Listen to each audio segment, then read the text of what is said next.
প্রশংসা মাত্র আল্লাহ সুবহানাহু ওয়া তাআলার, যিনি বিশ্ব জগতের একমাত্র মালিক। যে আল্লাহ সুবহানাহু ওয়া তাআলা আমাদেরকে মানুষ করে সৃষ্টি করেছেন, মুসলিম করেছেন, তিনি আমাদেরকে সুস্থ রেখেছেন, আমাদেরকে নিরাপত্তার সাথে রেখেছেন। তিনি আমাদেরকে এই রমজানে উপনীত করেছেন, সুস্থতার সাথে তার বন্দেগী করার তৌফিক দিয়েছেন এবং তিনি আমাদেরকে এই রমজানের শেষ দশকে পৌঁছে দিয়েছেন। আমরা সেই সত্তার প্রশংসা করি, আলহামদুলিল্লাহ।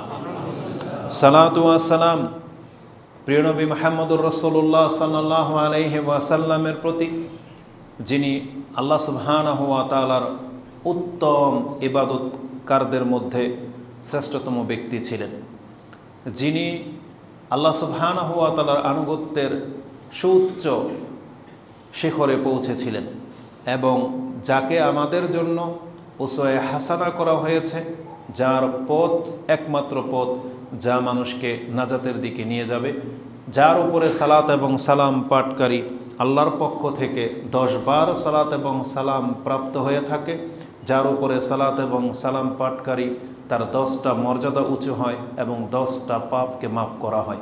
আমরা তার উপরে সালাত এবং সালাম পাঠ করি। আল্লাহুম্মা সাল্লি ওয়া সাল্লিম ওয়া বারিক আলা নবিয়িকা মুহাম্মদ। যেমনটা আপনারা অবগত আছেন যে আমরা এক এক করে রমজানের একেবারে শেষ প্রান্তে পৌঁছে গেছি। হতে পারে রমজানের এটাই হবে রমজানের শেষ খুতবা, অথবা আগামী আরেকটা খুতবা আমরা পেতে পারি। যদি রমজান 30-এ হয় তাহলে আরেকটা খুতবা আমরা রমজানে পেয়ে যাব। তার মানে রমজান একেবারে শেষ দিকে, আর মাত্র 4 দিন কি 5 দিন আমাদের হাতে আছে।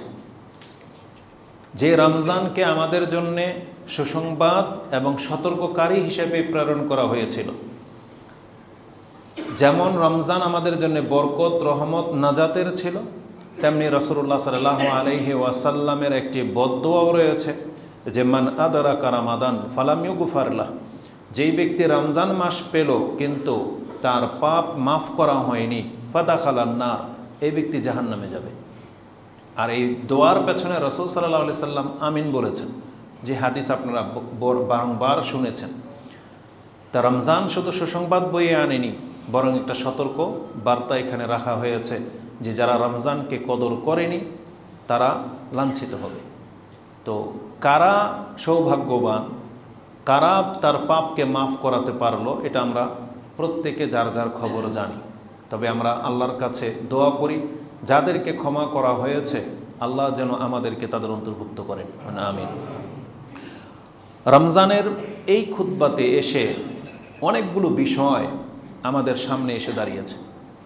যেমন রমজান থাকতেই আমাদেরকে যেই জিনিসগুলো গুরুত্বের সাথে নেইনি সেগুলোর প্রতি গুরুত্ব আরোপ করা, এবং এই চলমান সময়গুলো আমরা আছি রমজানের শেষ দশক, এই শেষ দশকের মাহাত্ম্য সম্পর্কে সবথেকে গুরুত্বপূর্ণ বিষয় যেটা রাসূলুল্লাহ সাল্লাল্লাহু আলাইহি ওয়াসাল্লাম করেছেন এবং গুরুত্ব দিয়েছেন, এই 10 রাত্রের মধ্যে রয়েছে কদর, এবং এরপরেই আসবে ফিতরা, তারপর ঈদের মাসলা মাসাইল। সেটা হয়তো আগামী নেটের মাধ্যমে জেনে নেবেন অথবা আগামী খুতবায় হয়তো পাবেন, সম্ভাবনা আছে। তো আমরা কয়েকটি বিষয় নিয়ে সেখানে আলোচনা করব। আজকের খুতবার মূল বিষয় যেটা থাকবে সেটা হচ্ছে আল্লাহ সুবহানাহু ওয়া তাআলার নীতিতে আমরা দেখেছি, বা আপনি যদি লক্ষ্য করেন সূক্ষ্মভাবে তাহলে দেখতে পাবেন আল্লাহ বেশ কিছু বিষয়ে সবার শেষের জিনিসটাকে প্রাধান্য দিয়েছেন। মানে আল্লাহর কাছে সর্বশেষ জিনিসটা হচ্ছে মূল্যবান বা গুরুত্বপূর্ণ, বা এটা হচ্ছে জান্নাত এবং জাহান্নামের মাপকাঠি। যেমন আল্লাহ সুবহানাহু ওয়া তাআলার নীতিতে যেই জিনিসগুলোকে শেষে প্রাধান্য দেওয়া হয়েছে তার মধ্যে আল্লাহর সৃষ্টির মাঝে আদম আলাইহিস সালাম থেকে নিয়ে সর্বশেষ যেই উম্মাহ পৃথিবীতে রয়েছে, উম্মতে মুহাম্মাদি, আল্লাহ সুবহানাহু ওয়া তাআলা এটা সিরিয়াল করেছেন। যেমন সর্বশেষ নবী মুহাম্মদুর রাসূলুল্লাহ সাল্লাল্লাহু আলাইহি ওয়াসাল্লামকে করেছেন এবং তাকে শ্রেষ্ঠ বলেছেন। তার মানে শেষের নবী সবচেয়ে শ্রেষ্ঠ। কিতাবের ক্ষেত্রে আল্লাহ সুবহানাহু ওয়া তাআলা আসমানি বহু কিতাব নাজিল করেছেন, কিন্তু শ্রেষ্ঠ বলেছেন যেটা সর্বশেষ নাজিল করা হয়েছে সেটা হচ্ছে কোরআনুল কারীম। তো আল্লাহর সৃষ্টির মাঝে আল্লাহ এই ব্যতিক্রম রেখেছেন। উপরন্তু আল্লাহ সুবহানাহু ওয়া তাআলা আমাদেরকে ক্ষমা করার ক্ষেত্রে ঠিক এই শেষ অবস্থাটাকে আমাদের জন্য চূড়ান্ত করেছেন, যে একজন ব্যক্তির বিচার হবে তার সারা জীবনের আমলের বটে। বলা তো হয়েছে যে তার সারা জীবন সে কি করেছে সেটার হিসাব তার কাছ থেকে নেওয়া হবে, কিন্তু তার চূড়ান্ত ফয়সালাটা সে জান্নাতি না জাহান্নামী এটাকে নির্ণয় করার জন্য আল্লাহ তার জীবনের, তার দেহের সাথে লেগে থাকা প্রাণ বের হওয়ার যে পূর্ব মুহূর্তটা আছে, এই পূর্ব মুহূর্তটাকে আল্লাহ প্রাধান্য দিয়েছে। তার মানে একজন ব্যক্তি 60 বছর সময় পাবে, এই 60 বছরের তার প্রথম দিনটি তার বিচারের জন্য আল্লাহ গ্রহণ করেননি, বরং তার জীবনের শেষ দিনটাকে আল্লাহ বিচারের জন্য গ্রহণ করেছেন। আর এই মর্মে স্পষ্ট হাদিস রয়েছে, রাসূলুল্লাহ সাল্লাল্লাহু আলাইহি সাল্লাম বলেছেন যে মান আখিরু কালামিহি ইনদাল মাউত লা ইলাহা ইল্লাল্লাহ দাখালাল জান্নাহ, যার শেষ বাক্য এটা হবে অন্তত যে লা ইলাহা ইল্লাল্লাহ, আল্লাহ ছাড়া সত্য কোনো ইলাহা নাই। সে ইহুদি হোক, খ্রিস্টান হোক, হিন্দু হোক, বৌদ্ধ হোক, অথবা মুশরিক হোক বা মুনাফিক হোক, পাপী যে কোনো মুসলিম ব্যক্তি হোক, যার শেষ বাক্য এটা হবে সাক্ষী যে সে বলতে পারবে আল্লাহ ছাড়া সত্য কোনো ইলাহা নাই, এটা মেনে নিলেই তার অতীতের সমস্ত হিসাব নিকাশ সব ক্লিয়ার হয়ে যাবে। সে এই একটা কথার উপরে ভিত্তি করে সে জান্নাত পেয়ে যাবে। এমন এই অবস্থানটা খুবই গুরুত্বপূর্ণ। যারা শেষ বয়সে পৌঁছে গেছি তাদের জন্য অত্যন্ত গুরুত্বপূর্ণ, কারণ যৌবনকালে অনেক সময় মানুষ পাপ করে, তার চাহিদা শাহওয়াত সব কিছু জেগে থাকে, শক্তি সামর্থ্য থাকে, তখন সে আল্লাহর পথে ফিরে খুব কম, কিন্তু শেষ বয়সে এসে ফিরে, তাহলে এটাকেও আপনি আল্লাহর পক্ষ থেকে একটা সুবর্ণ সুযোগ বা গোল্ডেন চান্স হিসেবে নিতে পারেন, যে আপনাদের প্রতি যারা বয়স হয়ে গেছে আল্লাহর বিশেষ এক অনুগ্রহ। যে কারণ পাপের অবস্থায় যেই সময় মানুষগুলো পাপ করে ওই সময় তো অনেকে মরে যায়, কিন্তু আমি আর আপনি বেঁচে আছি। আল্লাহ এমন একটা বয়সে উপনীত করে দিয়েছেন যে এখন আর পাপের চাহিদা নাই, এখন অনুতপ্ততা, এখন আল্লাহর কাছে ঝুঁকে গেছেন, দাড়ি রেখে দিয়েছেন, হারাম ছেড়ে দিয়েছেন, এখন ইবাদতেই বেশি সময় কাটাতে পারতেছেন, তাহলে ভাবতে হবে এটা আপনার জীবনের সবচেয়ে বড় অনুগ্রহ আল্লাহর, কারণ এটার উপরে বিচার করে আপনার অতীতের পাপগুলোকে মাফ করে দেওয়া হবে। কারণ রাসূলুল্লাহ সাল্লাল্লাহু আলাইহি সাল্লাম বলেছেন ইন্নামাল আমালু বিল খাওয়াতিম, মানুষের শেষ জীবনের কর্মটাই হলো তার ধার্তব্য। তার মানে আমাদের সবারই শেষ মুহূর্ত চলতেছে, এটা শুধু বয়সের শেষ বোঝায় নাই, মানে মৃত্যুটা যেই মুহূর্তে হবে, যেমন আজকে আলহামদুলিল্লাহ এটা একবারে এখন বলতে পারি, এখানে যারা উপস্থিত আছেন একটু আগে আপনার চরিত্র, আপনার অবস্থা কেমন ছিল মরেননি, কিন্তু এখন যেখানে আছি আমরা, এখন যদি মরে যাই ইনশাআল্লাহুল আজিজ, এটা আমরা কোরআন এবং সুন্নাহর ভিত্তিতে আল্লাহর কাছে এটা প্রত্যাশা করতে পারি, আল্লাহ আমাদের প্রত্যেককে ক্ষমা করে দেবেন ইনশাআল্লাহ। কারণ এটা হচ্ছে আমাদের জীবনের শেষ মুহূর্ত চলতেছে এখন যদি মরে যাই তাহলে আমরা এখন মুসলিম অবস্থায় আল্লাহর ঘরে তার গোলামি করার জন্য এখানে বসেছি। এখন আমাদের পাপের চাহিদা নেই, এখন আমরা আল্লাহ সুবহানাহু ওয়া তাআলার ইবাদতের মধ্যে শামিল। আর রাসূলুল্লাহ সাল্লাল্লাহু আলাইহি ওয়াসাল্লাম বলেছেন ইউবাসু কুল্লু আবদিন আলা মা মাতা আলাইহি, একজন ব্যক্তিকে হাসরের মাঠে ওই রূপ নিয়ে ওই অবস্থার উপরে দাঁড় করানো হবে যে অবস্থায় তার মৃত্যু হয়েছে। তার মানে এখন আমরা মুসলিম অবস্থায় আছি, এখন আমরা আল্লাহ সুবহানাহু ওয়া তাআলার ইবাদতের অবস্থায় আছি। তো এটা হলো আমাদের জীবনের সুবর্ণ সুযোগ। তো এইভাবে আমাদের যত দিন কাটবে, যত মুহূর্ত কাটবে, যেই মুহূর্তগুলোতে আমরা ইবাদতে থাকব বা ভালো কাজে থাকব, আর তারপরে যদি আমাদের মৃত্যু আসে তাহলে এটাই হবে আমাদের জীবনের সবচেয়ে বড় সাফল্য। এই জন্য আমরা সবসময় আল্লাহর কাছে খাতেমা বিল খায়ের, মানে জীবনের শেষটা কল্যাণ কামনা করব, যে আল্লাহ আমার জীবনের শেষটা যেন কল্যাণকর হয়, সেটা যেন লাঞ্ছিত না হয়, সেটা যেন মানুষের উপরে বোঝা না হয়, সেটা যেন পাপের জুলুমের অবস্থায় না হয়, কারণ জীবনের শেষটা অত্যন্ত গুরুত্বপূর্ণ। তেমনি আপনি লক্ষ্য করলে দেখতে পাবেন দোয়ার ক্ষেত্রে আল্লাহ সুবহানাহু ওয়া তাআলা দিনের শেষ প্রান্ত, মানে রাতের শেষ অংশকে আল্লাহ সুবহানাহু ওয়া তাআলা সম্মানিত করেছেন, কারণ রাতের 1/3 বাকি থাকতে আল্লাহ তার বান্দাদের নৈকট্য দেন, মানে আল্লাহ নৈকট্য হাসিল করার জন্য সেই মুহূর্তটাকে আল্লাহ বেছে নিয়েছেন, যেটাকে আমরা সাহারির ওয়াক্ত বলি। এই ওয়াক্তটা হচ্ছে দিনের সবচেয়ে গুরুত্বপূর্ণ ওয়াক্ত। ওই সময় আল্লাহ সুবহানাহু ওয়া তাআলা প্রথম আকাশে আসেন এবং তার বান্দাদেরকে ডাকেন মাইয়াস্তাগফিরুনি ফাআগফির লাহু, কে আছো আমার কাছে ক্ষমা চাইবে, আমি তোমাকে ক্ষমা করে দেব। তাহলে এটা হচ্ছে জীবনের শেষ মুহূর্ত এবং জীবনের শেষ সময়। তার মানে প্রত্যেকটা জিনিসের শেষ অবস্থাটাকে আল্লাহ সুবহানাহু ওয়া তাআলা সম্মানিত এবং গুরুত্বের সাথে নিতে বলেছেন। এই এত লম্বা চড়া কথা কেন বললাম? কারণ রমজান পুরো 1 মাস আমাদেরকে দেওয়া হয়েছে, আর আল্লাহ সুবহানাহু ওয়া তাআলাও ঠিক এই একই নীতি রমজান মাসের ক্ষেত্রেও রেখেছেন যে শেষ দশককে আল্লাহ সুবহানাহু ওয়া তাআলা বাকি 20 দিনের চেয়ে বেশি সম্মানিত করেছেন। এবং এমন একটা রাত রয়েছে যে রাতের মধ্যে অসংখ্য কল্যাণ, সেই রাতটাও আল্লাহ সুবহানাহু ওয়া তাআলা রমজানের শেষ দশকেই রেখেছেন, প্রথম দশকে রাখেননি। মুহাম্মদ রাসূলুল্লাহ সাল্লাল্লাহু আলাইহি ওয়াসাল্লাম তাকে কদর সম্পর্কে জানানো তো হয়েছে, কিন্তু এটা বলা হয়নি সেটা কোন রাত্রে। তখন তিনি প্রথম বছর প্রথম 10 দিন ইতিকাফে ছিলেন, তখন তাকে জানানো হলো আপনি যেটা খুঁজছেন আমামাক সেটা সামনে আছে, এই 10 রাত্রে নাই। তিনি আরও 10 রাত জাগলেন, তাকে বলা হলো না আপনি যেটা খুঁজতেছেন এটা শেষ দশকে আছে। তখন রাসূল সাল্লাল্লাহু আলাইহি ওয়াসাল্লাম বলেছেন তাহাররাউ লাইলাতুল কদর আশরিল আওয়াখিরি মিন রমাদান, রমজানের শেষ দশকে গিয়ে তোমরা কদর খুঁজবে। তার মানে আল্লাহ সুবহানাহু ওয়া তাআলা এই মূল্যবান জিনিসটাকে রমজানের শেষে রেখেছেন, এটা অত্যন্ত গুরুত্বপূর্ণ। এই জন্য আমরা বলতে পারি যার শেষ ভালো তার সব ভালো। আমরা যদি এখন আমাদেরকে এবং আপনাদেরকে তিরস্কার করি, এতে কোনো ফায়দা হবে না, কারণ যা চলে যাওয়ার চলে গেছে। এই 24 দিন আমরা কে কিভাবে পার করেছি সেটা সে জানে এবং তার রব জানে। নিঃসন্দেহে আমরা গাফেল, নিঃসন্দেহে আমরা জালেম, নিঃসন্দেহে আমরা অজ্ঞ, যেমনটা আল্লাহ বলেছেন ইন্নাহু কানা জালুমান জাহুলা, নিশ্চয়ই মানুষ হচ্ছে অজ্ঞ এবং জালেম। হ্যাঁ আমরা অজ্ঞ, কারণ আমাদেরকে এত মূল্যবান দামি জিনিস দেওয়া হয়েছে, কিন্তু আমরা এগুলোকে কদর করতে শিখি নাই। আর আমরা জালেম মানে আমরা জেনে বুঝে আল্লাহ সুবহানাহু ওয়া তাআলার নাফরমানিতে লিপ্ত বা নাফরমানি করে থাকি, এটা আমাদের অজ্ঞতা। তো এই জন্য আমরা আর তিরস্কার করবো না। তবে আমাদের হাতে আরও 6টা দিন বা 5টা দিন বাকি আছে। কেন বললাম? যে আমাদের জীবনের যে কোনো সময় একটা টার্নিং পয়েন্ট আসতে পারে। তাহলে হতে পারে এই 6 দিন, এই 6 দিনের কোনো একদিন যদি আপনার জীবনে আমার জীবনের একটা টার্নিং পয়েন্ট চলে আসে, এটাকে যদি আমরা কাজে লাগাতে পারি, তাহলে আল্লাহ সুবহানাহু ওয়া তাআলার সেই নীতিতে আমরা পড়ে যাব যে আমাদের 24 দিন গাফিলতিতে কেটেছে, কিন্তু এই কয়েকটা দিনকে কাজে লাগানোর কারণে পুরো রমজান মাসের কল্যাণ আমরা হাসিল করে ফেলতে পারি। কারণ রাসূলুল্লাহ সাল্লাল্লাহু আলাইহি সাল্লাম ওই 10 দিন ভাগ করে দেয়নি, বরং রাসূল বলেছেন মানে আদারাকা রমাদান, মানে রমজানের শেষ দিনও যদি কোনো ব্যক্তি পেয়ে যায় আর এটাও যদি তার নাজাতের জন্য কাজে লাগিয়ে ফেলে, তাহলে এই ব্যক্তি কামিয়াব। কিন্তু এই রমজান চলে যাওয়ার পরে সে আফসোস করে আর কোনো কাজ হবে না। তো আমাদের রমজানকে কিভাবে কাটিয়েছি সেটা আমরা প্রত্যেকেই জানি। তবে আল্লাহর কাছে আমরা দোয়া করি, আল্লাহ আমরা যে সৎ কাজগুলো করেছি আল্লাহ তুমি তা কবুল করো, আল্লাহ আমাদের পাপগুলোকে তুমি মাফ করো, এবং আমাদেরকে বাকি কয়টা দিন আল্লাহ তোমার বন্দেগীতে কাটানোর তৌফিক দান করো।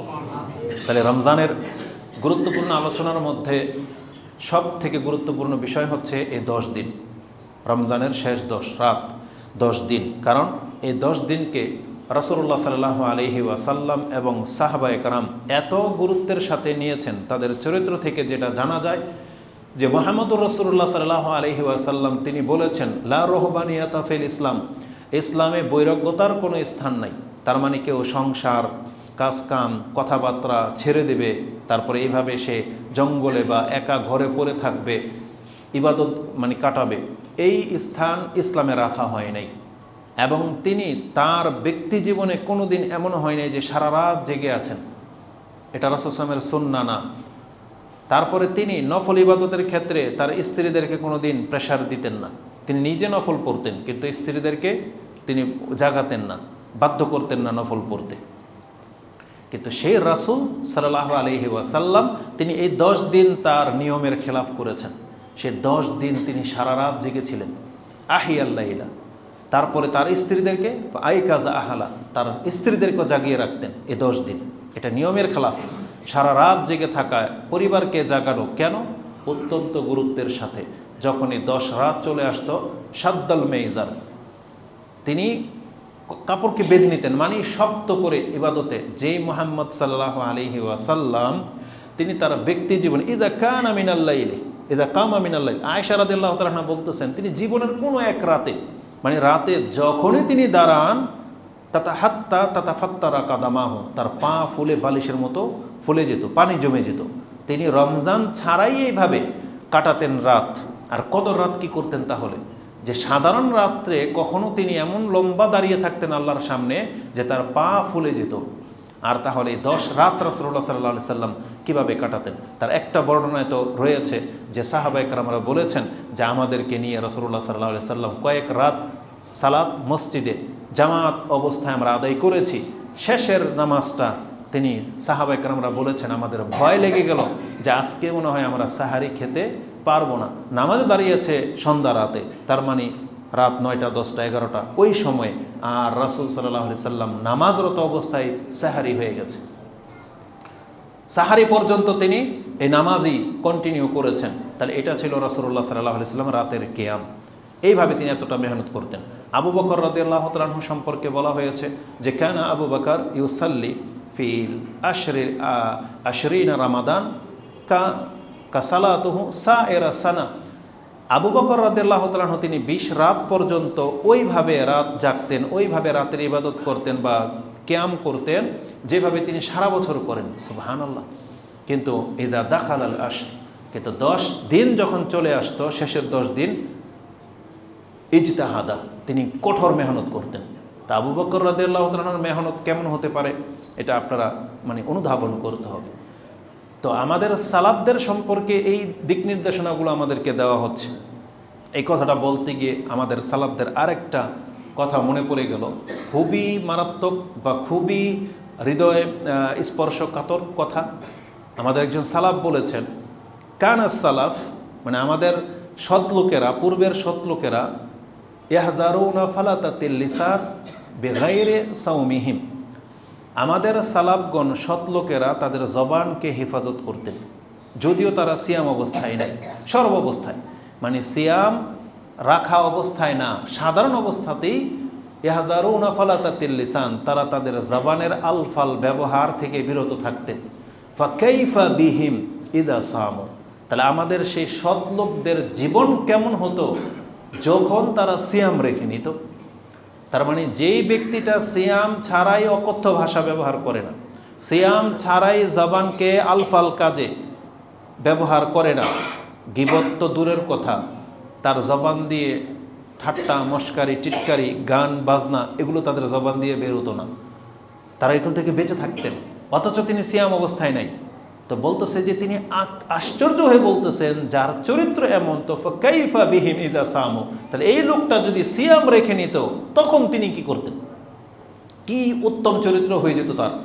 কিন্তু আমরা এটা কি কোনোদিন ফিল করেছি? আমরা ফিল করিনি, কারণ আমরা সিয়াম রেখেও ওই বদমেজাজি আমাদের দ্বারা হয়ে যায় যেটা সাধারণ অবস্থায় আমরা করে থাকি। তার মানে এগুলো আমাদের রক্তের সাথে মিশে গেছে, আমাদের রিজিকের সাথে মিশে গেছে যে আমি আল্লাহর নাফরমানি করব। এই কথাটা বলতে গেলে ওই আয়াতটা প্রায় আমার মাথায় চলে আসে। আল্লাহ কাফেরদের সম্পর্কে বলেছিল সূরা ওয়াকিয়া, হ্যাঁ সম্ভবত সূরা ওয়াকিয়ার মধ্যে আছে। আল্লাহ বলছেন যে ওয়াতাজআলুনা রিজকাকুম আন্নাকুম তুকাজ্জিবুন, তোমরা আল্লাহর কথাকে মিথ্যা বানাইবা, এটা কি তোমরা রিজিক হিসেবে নিয়ে নিছো? মানে রিজিক বুঝেন তো, সব কিছু লিখিত না? রিজিক মানে কি? জন্ম থেকে মৃত্যু পর্যন্ত যা কিছু আপনার সাথে ঘটবে এটা লিখিত। তা আল্লাহ কাফেরদেরকে বলতেছে তো তোমরা কি এটাকে রিজিক হিসেবে নিছো যে ইমান আনবাই না? মানে একটা আমাদের বলিনোর সময় তুই কি এটা কি মানে বাচ্চাদের কোনো সময় বলি, মানে তোর কি এটাই তোর মানে চূড়ান্ত ইচ্ছা, তুই এটাই করবি বা এমনই থাকবি, তুই ভালো হবি না? তা আল্লাহ ঠিক এইভাবে বলেছেন। আমাদেরও বহু মুসলিম আছে, আমরা কথা তো শুনতেছি কোরআন সুন্নাহর, কিন্তু কেন যেন চরিত্রকে চেঞ্জ করার কোনো চিন্তাই আমরা নেই না। ওই যাদেরকে আমরা ঠকাচ্ছি, মিথ্যা বলতেছি তো বলতেছি, চুরি করতেছি তো করতেছি, সুদ খাচ্ছি তো খাচ্ছি, মানে কেন যে আমাদের মধ্যে পরিবর্তনটাই আসতেছে না, এটা মানে খুব আশ্চর্যজনক। কেন যেন মনে হচ্ছে ওই আয়াতি যে আফা ওয়াতাজআলুনা রিজকাকুম আন্নাকুম তুকাজ্জিবুন, যে তোমরা এটাকে রিজিক হিসাবে নিয়েছো যে তোমরা মিথ্যাই প্রতিপন্ন করবে পরকালকে, আল্লাহকে, বিচারকে, মানে এটা রিজিক হিসাবে আমরা নিয়ে নিয়েছি। যে আমরা বাঙালি জাতি দুর্নীতিবাজ, মানে এটা আমাদের রিজিক, এটা আমাদের চরিত্র, এটা আমার মানে ক্রেডিট, মানে এটা আমাদের মানে গুণ, বাঙালির গুণ এটা, মানে মানুষের এটা থাকতে হয় না? যেন আমরা মাঝে মাঝে খুঁজি, বিভিন্ন জায়গার বিভিন্ন খাদ্য পাওয়া যায়, টাঙ্গাইলের এটা, কুমিল্লার এটা, ওই বগুড়ার এটা, আমি মাঝে মাঝে খুঁজি, নারায়ণগঞ্জের কি আছে? কিছুই নেই। তো এই জন্য আপনাদেরকে তেমন কিছু খাওয়াইতে পারি না, কারণ নারায়ণগঞ্জে কিছুই নেই উল্লেখযোগ্য। তো ঠিক বাঙালিদের মধ্যে ওই যে ওই রকম কী আছে উল্লেখযোগ্য, কি যদি আপনি খোঁজেন, যেমন আমাদের সাবেক মানে যিনি প্রধান ছিলেন ডক্টর ইউনুস, উনি একটা কথা দেখছি নাকি এটা এডিট করা নাকি কোনো কাটছাট, বলতেছে যে বাঙালি একটা জায়গাতে 1 নম্বরে পৌঁছেছে। বলছে একটা জায়গাতে বাঙালি প্রথম একবারে 1 নম্বরে পৌঁছেছে, সেটা কি বলছে? দুর্নীতি। বুঝছেন তো? কথাটা তো বাস্তব। মানে মিথ্যার ক্ষেত্রে বাঙালি, চুরি চামারির ক্ষেত্রে বাঙালি, ওই নোংরামি করার ক্ষেত্রে বাঙালি, যত রকমের নোংরামি আছে, একবার ঘর থেকে নিয়ে রাজপথ পর্যন্ত আপনি দেখেন সব জায়গায় নোংরামি। ও যেমন থুথা করে ঘরের ভিতরে, ও থুথা করবে রাস্তাঘাটে। কোথায় ফেলতে হবে, আদব কি, কিভাবে এটাকে মেনটেন করতে হয়, কোনো ধার ধারণা। একবার এটা আমাদের ভিতরগত কথা বললাম আপনাকে। বাঙালি জাতিটাই যেন কেমন নোংরা, মানে ও পবিত্রতা সৌন্দর্যতা মনে হয় শিখেই নাই ও। তো না হলে কেন আমরা এত লাঞ্ছিত জাতি, যেখানে আমাদের কিতাব বলতেছে যে রাস্তা থেকে একটা কষ্টদায়ক বস্তু তুলে ফেলে দিলে এটা তার আমলনামার মধ্যে সাদাকা লিখে দেওয়া হবে, এটা জ্ঞান দেওয়া হয়েছে। তখন মনে হয় আসলে আল্লাহ সুবহানাহু ওয়া তাআলা এই জ্ঞান এই জাতিকে কেন দিল? কারণ এই জাতির মধ্যে এই ত্রুটিটা আছে। কারণ যেখানে যে ভুলটা ছিল মানুষের, ওটারও প্রেক্ষিতেই কিন্তু ইসলাম নাজিল হয়েছে। আজকে মুসলিম জাতির মধ্যে নোংরামি আছে বিধায় আল্লাহ প্রথম পবিত্রতা দিয়ে শুরু করেছেন, রাস্তাঘাট পরিষ্কার করতে বলেছেন, জামা কাপড় পরিষ্কার করতে বলেছেন, কারণ এদের মধ্যে নোংরামিটা আছে। কিন্তু যারা শুধরেছেন তো শুধরে নিয়েছেন, আর বাকিরা এইভাবেই জীবন পালন করতেছেন না। এমনটা কেন হবে? মানুষকে তো উন্নত হইতে হয়, চিন্তার মধ্যে উন্নত লাগবে, কিন্তু আমাদের মধ্যে সেগুলো আসতেছে না। না, এটা হওয়ার না। আমাদেরকে পরিবর্তনের চিন্তা নিয়ে আসতে হবে, আমাদেরকে আল্লাহ সুবহানাহু ওয়া তাআলার দিকে ফিরে আসতে হবে।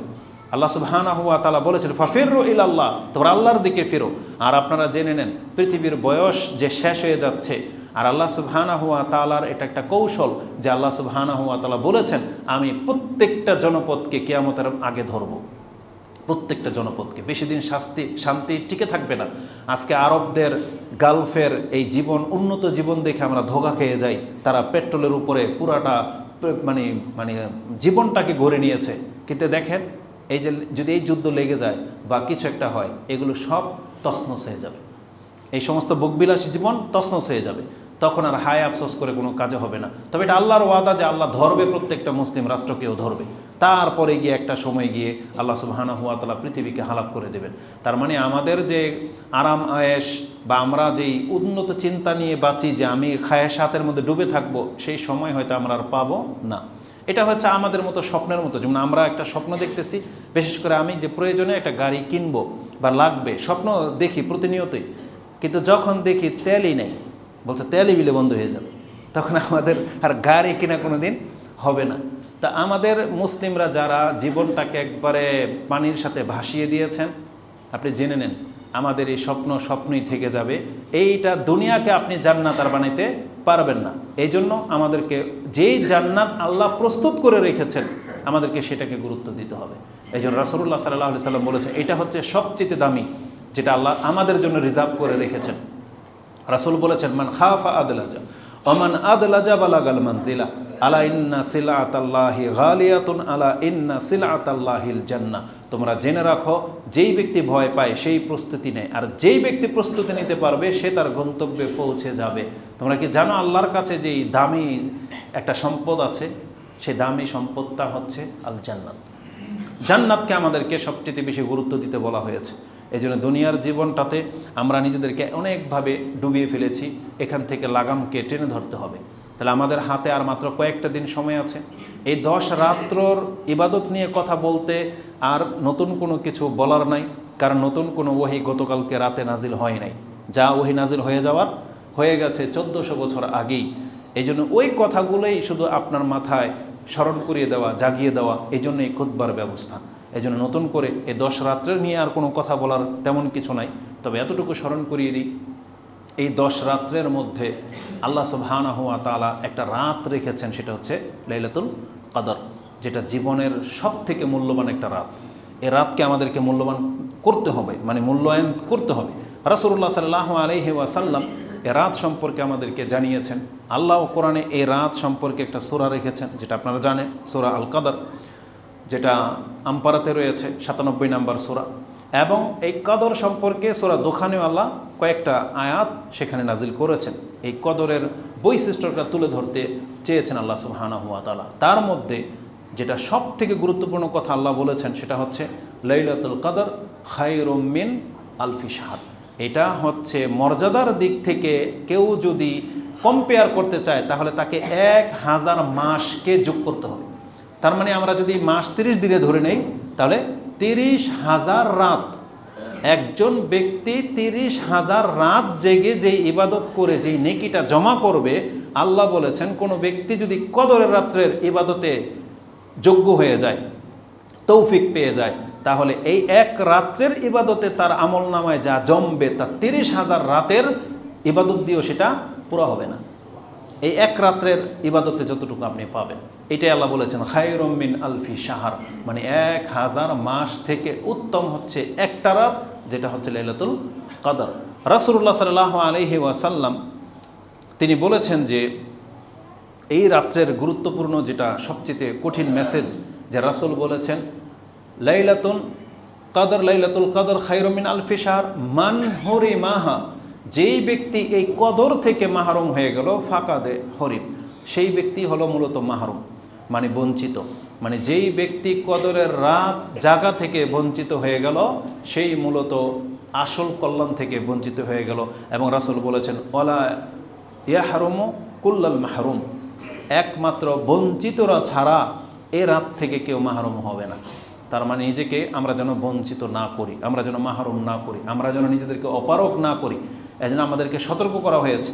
মুহাম্মদুর রাসূলুল্লাহ সাল্লাল্লাহু আলাইহি ওয়াসাল্লামের সুন্নাহকে যদি আপনি ফলো করেন তাহলে দেখেন তিনি এই কদরকে হাসিল করার জন্য কি করেছেন, যাতে তারা ছুটে না যায়। অথচ তিনি আল্লাহর রাসূল, তিনি খোঁজার জন্য প্রথমে যেই বছরে কদরের ঘোষণা হয়েছে সেই বছর তিনি প্রথম 10 রাত জেগেছেন, প্রত্যাশা করেছেন। তাকে জানানো হয়েছে না আরও সামনে, তিনি আবার 20 রাত জাগলেন, তাও বলা হয়েছে যে না সামনে চূড়ান্ত তাকে জানিয়ে দেওয়া হয়েছে। তার মানে মূলত এটা তার উম্মতের জন্য সহজ করা হয়েছে যে আপনার উম্মাহ পুরা 1 মাস রাত জেগে থাকতে পারবে না, যেটা রাসূল করেছিলেন। আল্লাহ চাইলে তাকে নাও জানাইতে পারতেন যে রমজান মাসে কদর হবে, যথেষ্ট ছিল, কিন্তু রাসূলুল্লাহ সাল্লাল্লাহু আলাইহি সাল্লামকে সর্বশেষ জানানো হয়েছে যে কদর মূলত শেষ 10 রাত্রে রয়েছে। আয়েশা রাদিয়াল্লাহু তাআলা তিনি বলেন,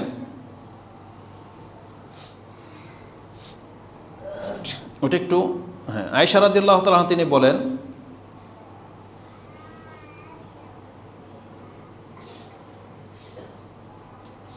কানা রাসূল সাল্লাল্লাহু আলাইহি ওয়াসাল্লাম ইউজাওয়িরু ফিল আশরিল আওয়াখির মিন রমাদান ওয়া ইয়াকুল তাহাররাউ লাইলাতুল কদর ফিল আশরিল আওয়াখির মিন রমাদান। রাসূলুল্লাহ সাল্লাল্লাহু আলাইহি ওয়াসাল্লাম তিনি কদরের জন্য শেষ 10 রাতকে বেছে নিয়েছিলেন এবং বলেছেন তোমরাও রমজানের শেষ দশকে কদর তালাশ করো। এটা রাসূলুল্লাহ সাল্লাল্লাহু আলাইহি সাল্লাম থেকে আমাদের জন্য সহজ করা হয়েছে। এই কদর সম্পর্কে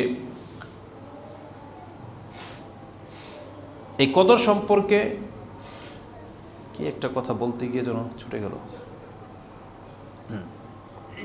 তো এই কদর সম্পর্কে কোরআনের এই একটা কথা আপনি সবচেয়ে গুরুত্বের সাথে নেন, যে আল্লাহ সুবহানাহু ওয়া তাআলা বলেছেন খায়রুম মিন আলফি শাহর, এবং আল্লাহ আরেকটা কথা বলেছেন যে ফিহা ইউফরাকু কুল্লু আমরিন হাকিম। এটা গত আরেকটা মেসেজের মধ্যে দেখেছিলাম, কথাটা এত চমৎকার লেগেছে, যদিও আগেও এই আয়াত জানতাম বা শুনেছি, যেটা সূরা দোখানের 3-4 নম্বর আয়াতে পেয়ে যাবেন, যে আল্লাহ বলেছেন এই কদরের রাত্রে গুরুত্বপূর্ণ বিষয়গুলোকে স্থির করা হয় বা গুরুত্বপূর্ণ বিষয়গুলোকে চূড়ান্ত করা হয় বা সিদ্ধান্ত নেওয়া হয়। কাদের জন্য? আমাদের জন্য, এই পৃথিবীবাসীর জন্য, যে পৃথিবীতে আগামী বছরে কি হতে যাচ্ছে এটা আল্লাহ সুবহানাহু ওয়া তাআলা ফেরেশতাদেরকে জানান বা স্থির সিদ্ধান্তটা করে দেন, সেটা হচ্ছে এই কদরের রাতে। তার মানে আমরা যারা এখন অপারগ, অসুস্থ, ফিতনায় আছি, ঋণগ্রস্ত, কোনো কিছুর প্রয়োজন, তাহলে আগামী 1 বছরে সিদ্ধান্তটা আপনি আল্লাহর কাছ থেকে এখন চেয়ে নেন।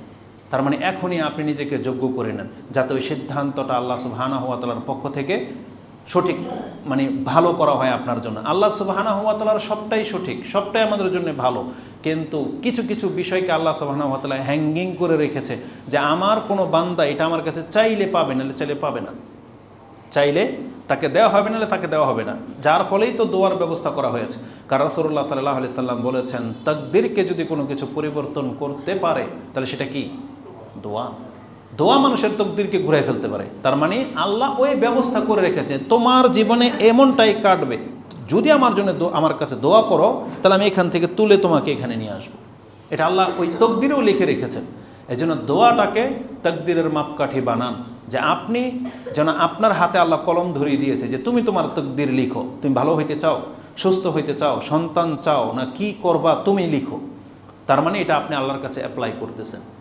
আল্লাহ ঠিক ওইটাই যেটা আপনার জন্য আমার জন্য কল্যাণকর হবে সেটাই করবে। কিন্তু অনেকগুলো এই দোয়ার মধ্যে আল্লাহ সুবহানাহু ওয়া তাআলা মুআল্লাক করে রেখে দিয়েছেন, যে চাইলেই তুমি পাবে, না চাইলে তুমি পাবে না। এই জন্য আল্লাহ সুবহানাহু ওয়া তাআলা ক্ষমার ক্ষেত্রে বিশেষ করে ঠিক এই বাক্যটাই ব্যবহার করেছেন, সুম্মা ইস্তাগফিরিল্লাহ।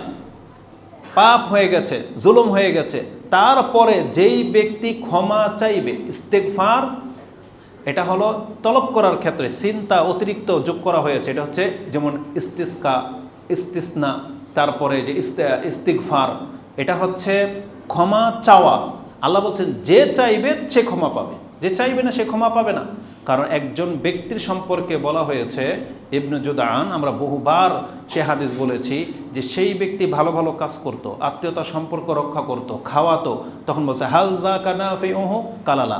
রাসূল বলছেন না, তার কোনো উপকারে আসবে না কিয়ামতের মাঠে ভালো কাজ। কেন? ইন্নাহু লাম ইয়াকুল ইয়াউমান, সে কোনো একদিনও আল্লাহকে কথা বলে নাই যে রব্বি গফিরলি খাতিআতি ইয়াউমাদ্দিন, আল্লাহ তুমি বিচারের দিন আমাকে মাফ করে দিও। একদিনও সে বলেনি। আর তার হুকুম আল্লাহ রাসূলকে জানিয়ে দিয়েছেন। ইমাম মুসলিম এই হাদিসকে ঈমানের অধ্যায়ে এনেছেন, যে সেই ব্যক্তি জীবনে একবারও আল্লাহকে কথা বলে নাই যে আল্লাহ তুমি আমাকে বিচারের দিন মাফ করে দিও। তার মানে এই ব্যক্তি ক্ষমা পাবে না, কারণ সে আল্লাহর কাছে ক্ষমা চাই নেই। এই জন্য আমাদেরকে ক্ষমা চাইতে হবে। তো আল্লাহ সুবহানাহু ওয়া তাআলা তিনি এই কদরের রাতের মধ্যে একটা জিনিস রেখেছেন, সেটা হচ্ছে এই রাতে আল্লাহ সুবহানাহু ওয়া তাআলার কিছু চূড়ান্ত বিষয়, সিদ্ধান্তের কথা জানিয়েছেন। তাহলে আমাদের জীবনের সিদ্ধান্তগুলো আল্লাহর কাছে ভালো কিছু চাইতে হবে। যেমন আয়েশা রাদিয়াল্লাহু তাআলা আনহাকে রাসূলুল্লাহ সাল্লাল্লাহু আলাইহি ওয়াসাল্লাম একটা দোয়া শিখিয়ে দিয়েছিলেন, যে তুমি বলবে আল্লাহুম্মা ইন্নী আসআলুকাল জান্নাহ ওমা কাররাবা ইলাইহা মিন কাউলিন ও আমাল। এটা লম্বা একটা দোয়া আছে, তার শেষ বাক্যটা হচ্ছে আনতাজআলা কুল্লা কাদাইন কাদাইতাহু লি খায়রা। আল্লাহ আমি তোমার কাছে চাচ্ছি তুমি আমার তকদিরের যত ফয়সালা করেছো আল্লাহ ওগুলোর মধ্য থেকে আমি শুধু কল্যাণকরটাই চাচ্ছি। মানে আমার তকদিরের যত ফয়সালা আল্লাহ তুমি করেছো তার মধ্যে তুমি শুধু খালি আমার জন্য যেটা কল্যাণ সেটাকে বহাল রাখো, বাকিগুলো আল্লাহ তুমি ডিলিট করে দাও। কত চমৎকার এভাবে আমাদেরকে শিক্ষা দেওয়া হয়েছে। তো এই কদরের রাত হচ্ছে জীবনকে, ভাগ্যকে পরিবর্তনের রাত, ক্ষমার রাত। যেহেতু তাকে ক্ষমার ব্যাপারটাই সবচেয়ে বেশি প্রাধান্য দেওয়া হয়েছে। আর আয়েশা রাদিয়াল্লাহু তাআলা তিনিও বলেছেন, যদি এজা আদরাকা আইয়ু লাইলাতিন লাইলাতুল কাদার মা আকুলু ফি, আমি যদি টের পেয়ে যাই যে এটা কদর রাত চলতেছে, তাহলে এই সময় আমি আল্লাহর কাছে কি চাইবো? তখন বলেছিলেন, তুমি বলবে আল্লাহুম্মা ইন্নাকা আফুউন তুহিব্বুল আফওয়া ফাআফু আননি, আল্লাহ তুমি ছেড়ে দেওয়াটাকে পছন্দ করো, তুমি আমাকে ছেড়ে দাও। নিশ্চয়ই তুমি হচ্ছ ছেড়ে দিয়েই থাকো, মানে তুমি ক্ষমা, এখানে শুধু ক্ষমা না, এটা আফু এমন একটা শব্দ। একটা হলো যে আমরা অনেকভাবে উদাহরণ দিয়ে বলেছিলাম, যেমন কোনো একটা বাচ্চা আপনার গাছ থেকে ফল নিচ্ছে, চুরি করতেছে, আপনি জানালা দিয়ে দেখছেন, এক হয় গিয়ে এখন ওকে আপনি ধরেন বা ধমক দেন, কিন্তু কিছুই বললেন না, বলছে এই তুই নিলি কেন? ও বলছে যে ভুলে গেছে, যা আরাবি না। ওকে তো ক্ষমা তো করলেন, কিন্তু আফু হয়নি। আফুটা কি? মানে আপনি দেখেছেন একটা ফল ছিঁড়তেছে, আপনি ভাবলেন যদি ওকে যদি এখন গিয়ে ধরি ও ভয় পাবে বা লজ্জা পাবে, থাক একটা ফল নিয়ে চলে যাও। তাহলে এটা হচ্ছে আফু, মানে দেখেও না দেখার মতো করে ওকে ছেড়ে দেওয়া। তা আপনি আমি যেন আল্লাহকে এটাই বলতেছি কিয়ামতের মাঠে, আল্লাহ তুমি তো সব দেখেছো, কিন্তু আজকে আমার সাথে ওই আচরণটা করো যে ইন্নাকা আফুন তুহিব্বুল আফওয়া ফাআফু আননি, যে আল্লাহ যেন তুমি আমাকে দেখো নাই, যে যাকে বলা হয়েছে যে এ তোমরা জান্নাতে চলে যাও, এখন আমিও যাচ্ছি, আল্লাহ দেখছে, কিন্তু আল্লাহ আমাকে যেন না আটকায়, যে ঠিক আছে ও যাক। এটা হচ্ছে আফু। তা আল্লাহর কাছে আমাদেরকে ওইভাবে ক্ষমা চাইতে হবে, আল্লাহ যেন আমাদেরকে ক্ষমা করে দেবে। তাহলে কদরের রাত্রের ইবাদতের মধ্যে সবথেকে গুরুত্বপূর্ণ ইবাদত হচ্ছে রাত জেগে, পুরো রাত জেগে আল্লাহ সুবহানাহু ওয়া তাআলার বন্দেগীতে কাটানো, জিকির আজকার, কোরআন তেলাওয়াত এবং যতদূর সম্ভব কিয়ামে দাঁড়িয়ে থাকা, মানে আল্লাহর সামনে দাঁড়িয়ে থাকা সালাতরত অবস্থায়। এটা হচ্ছে সবচেয়ে গুরুত্বপূর্ণ ব্যাপার। কদর হাসিল করার ক্ষেত্রে রাসূল সাল্লাল্লাহু আলাইহি ওয়াসাল্লামের আদর্শ কি? তিনি এই শুধুমাত্র কদরকে হাসিল করার জন্যই কিন্তু এতেকাফে বসেছেন। এই এতেকাফ যেটা হচ্ছে সংসার ত্যাগ হওয়া, দুনিয়া কথাবার্তা সব কিছু ছেড়ে দেওয়া, শুধুমাত্র কদর হাসিল করার জন্য, এটাই আমরা বর্ণনাতে পাচ্ছি। অতএব আল্লাহ সুবহানাহু ওয়া তাআলার কাছে আমরা দোয়া করে যাদের তাকদিরে কদর নসিব হবে, আল্লাহ তুমি আমাদেরকে তাদের অন্তর্ভুক্ত করো। আল্লাহুম্মা ওয়াফিকনা লাইলাতুল কদর ওয়া খায়রাহা, আল্লাহ তুমি আমাদেরকে কদরের কল্যাণ হাসিল হওয়ার তৌফিক দান করো, আমিন। কদর সম্পর্কে সবচাইতে গুরুত্বপূর্ণ বা সতর্ক বাণী যেটা আপনাদেরকে বলে দেব, সেটা হচ্ছে কোনো একটা রাতকে প্রাধান্য না দেওয়া। আমাদের বক্তব্য যারা দেখেন তারা তো বহু গ্রুপের, তবে এরা অনেক সময় ধোঁকা খেয়ে যায়। মহিলাগুলো এই যে যারা বিভিন্ন মাযহাবের, এরা ধোঁকা খেয়ে যায়, কারণ এরা এদের আলেমদের কথাকে রং চং এমনভাবে দেখতে পায় বা এমনভাবে তারা মিশে গেছে বা তাদের প্রচারগুলো ছোটোবেলা থেকে শুনে আসতেছে, বিদায় তারা এখন আমাদের কথাগুলোকে ওইভাবে সাদরে গ্রহণ করতে পারে না। তবে এই ব্যক্তির আপনাদেরকে বলবো, যারা মাত্র একটা রাতকে প্রাধান্য দেন, আপনার বিবেক এটা কেন আপনাকে সাহায্য করতেছে না যে যার মাধ্যমে সংবাদ আসলো যে কদর কোন রাত্রে হবে, আপনি 27 রাতকে স্থির করে নিলেন, যেই ব্যক্তির মাধ্যমে, যেই সংবাদ বাহকের মাধ্যমে, যেই সত্যবাদীর মাধ্যমে, মানে মুহাম্মদ রাসূলুল্লাহ সাল্লাল্লাহু আলাইহি সাল্লাম, তিনি কি ওই এক রাত্রি জেগেছেন? এটা আপনাকে আপনার বিবেক একটু জিজ্ঞেস করে যে মুহাম্মদ রাসূলুল্লাহ সাল্লাল্লাহু আলাইহি সাল্লামকে আপনাকে ডাইরেক্ট বলছে যে তুমি এক রাত্রি জাগো, অথচ রাসূলুল্লাহ সাল্লাল্লাহু আলাইহি সাল্লাম বলেছেন তাহাররাও লাইলাতুল কদর আশরিল আওয়াখির মিন রমাদান, চাইলে আপনি মিন উইতরিন মানে বেজরকে যোগ করতে পারেন, তার মানে 10 রাত না হয়ে 5 রাত, এতটুকু আপনি নিতে পারেন, কিন্তু এর বেশি আর সতর্কতা আপনি অবলম্বন করা উচিত, কারণ এটা খুব সেন্সিটিভ ব্যাপার। আসুন আমাদের সালাফদের অবস্থাটা কি বলে দিই। মানে এই কথাটা আমাকে এতটা টাচ করেছে, মানে আপনাকে আমি বুঝাইতে পারবো না ভাষাটা কি। আপনার আমার জীবন একবারে তছনছ হয়ে যাক 10 দিন, অনেক কষ্ট হবে জেগে থাকতে, কিন্তু এই কথাটাকে মূল্যায়ন করতে পারলে আমার মনে হয় কদর আমাদের মিস হবে না। আব্দুল ইবনে মাসউদ রাদিয়াল্লাহু তাআলা তারা কতটা বিজ্ঞ আপনি মনে করেন? তখন তো রাসূলুল্লাহ সাল্লাল্লাহু আলাইহি ওয়াসাল্লাম পৃথিবীতে নাই, ইন্তেকাল হয়ে গেছে। আবু বকর রাদিয়াল্লাহু তাআলা ইন্তেকাল হয়ে গেছে, ওমর রাদিয়াল্লাহু তাআলা ইন্তেকাল হয়ে গেছে।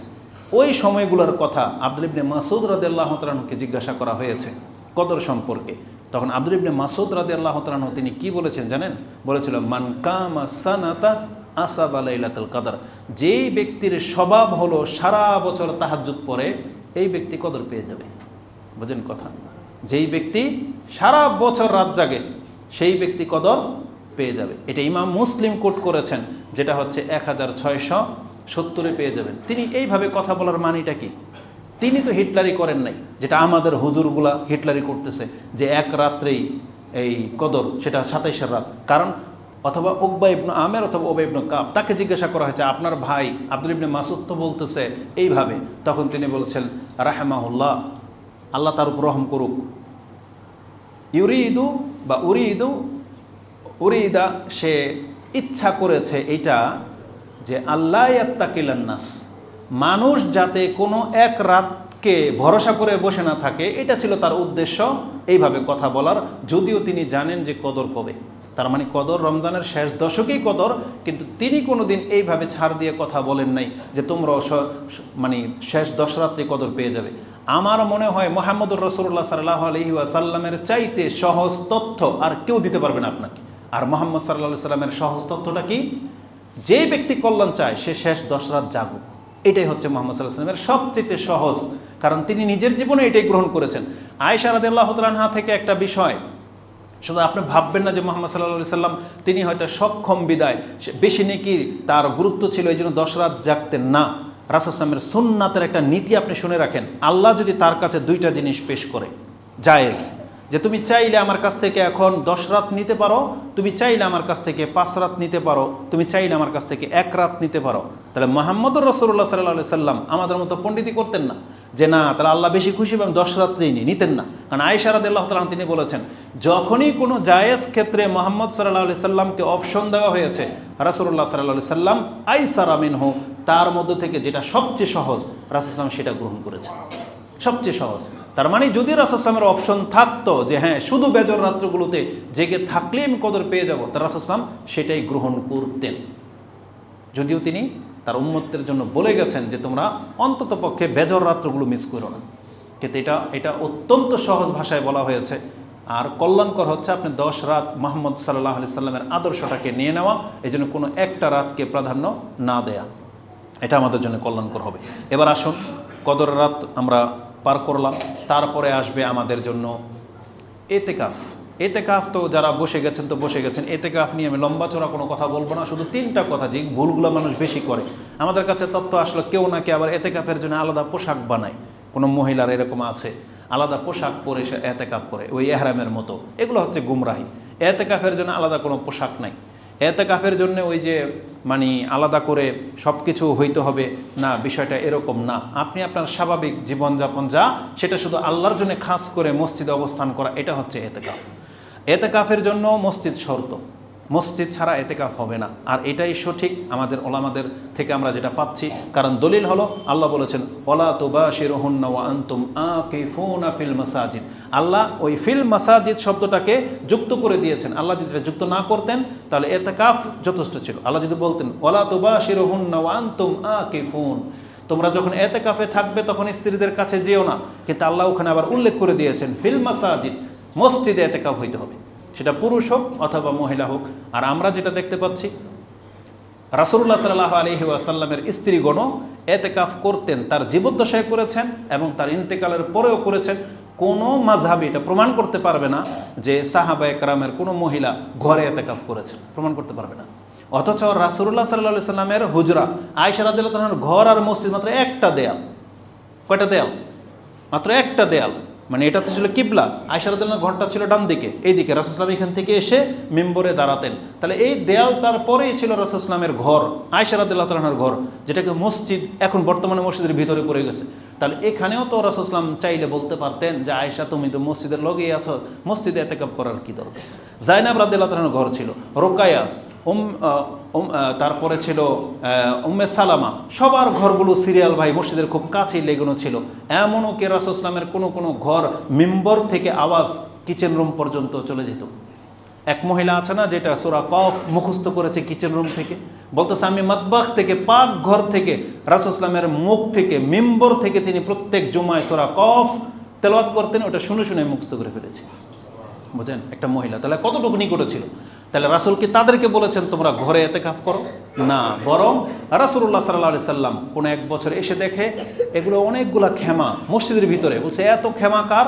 তা বলছে এটা জাইনাব, এটা উম্মে হাবিবা, এটা হচ্ছে হাফসা। এইভাবে রাসূল ইসলামের একাধিক স্ত্রীর খেমা, রাসূলুল্লাহ সাল্লাল্লাহু আলাইহি সাল্লাম খেমাটা টান্দা ছিঁড়ে ফেলেছেন। বলতেছে যে তোমরা কি আল্লাহর তাকওয়ার প্রতিযোগিতায় নামছো নাকি এটাকে হিংসা? মানে জাইনাব এক স্ত্রী বসছে, তাই তোমরা আরেকজন আসছো, তোমরা আরেকজন আসছো। ওই বছর রাসূলুল্লাহ সাল্লাল্লাহু আলাইহি ওয়াসাল্লাম রমজানে এতেকাফই করেন নাই, পরবর্তীতে তিনি এটাকে কাজা করেছেন। তাহলে সবগুলো বর্ণনার মধ্যেই স্পষ্ট থাকা সত্ত্বেও আবার মহিলারা কিভাবে ঘরের ভিতরে আলাদা কামরা বানিয়ে এতেকাফ করে, না, এই মাসলা ভুল। সঠিকটা আমাদের সালাফরা যেটা বলতেছেন সেটা মেনে নেন, মসজিদ ছাড়া এতেকাফ হয় না। তৃতীয় বিষয় হচ্ছে এতেকাফ সম্পর্কে, এতেকাফের জন্য 10 দিন শর্ত না। এই জন্য যারা এতেকাফ 10 দিন পারবেন না বিদায় করতেছেন না, অথচ আপনার কাছে 2-3 দিন হলে পারতেন, আপনি জেনে নেন মাসলা স্পষ্ট, আপনি 1 দিনের জন্য হলেও এতেকাফ করতে পারেন। ইসলামে আপনার জন্য উন্মুক্ত রাখা হয়েছে। কারণ ওমর রাদিয়াল্লাহু তাআলা আনহু জাহেলিয়াতের যুগে এতেকাফ করার 1 দিনের 1 রাত্রে এতেকাফের নিয়ত করেছিল হারামে। ইসলাম পাওয়ার পরে তিনি রাসূল ইসলামকে কথা বলেছেন যে আমার তো 1 রাত্রের একটা মান্যত ছিল এতেকাফের, তখন রাসূল বলছেন তুমি এটা পুরা করো। তো এটা মানে নিয়মে আছে যে আপনি চাইলে 1 রাত 1 দিন যে কোনো সময় আপনি এতেকাফ মসজিদে করতে পারেন। তবে এতেকাফে বসে আপনি যে কাজগুলো করতে পারবেন না, যে ভুলটা অধিকাংশ যুবকরা এবং আপনারা করতেছেন, সেটা হচ্ছে এই মোবাইল, এই ডিভাইস। এটা আপনার সাথে নিয়ে আসাটা উচিত হয় নাই। বরং কালকে ইন্ডিয়া থেকে এক ভাই আমাকে একটা মেসেজ পাঠাইছে, এক মসজিদে একজন মুরব্বী সে এতেকাফ করেছে। তাহলে এটা হচ্ছে সমাজের হীনতা। কারণ একটা মানুষ একা এই 10 দিন মসজিদে থাকা, এটা নিশ্চয়ই তার জন্য অনেক প্যারা। সে এরকম অ্যান্ড্রয়েড সেট একটা এনেছে, তো বলতেছে সে ওই এতেকাফে বসে ফেসবুকের যত খবর সে সব দেখে। বুঝলেন, বসে বসে এতেকাফ করতেছে, সব দেখে। এইভাবে তো এতেকাফ হবে না।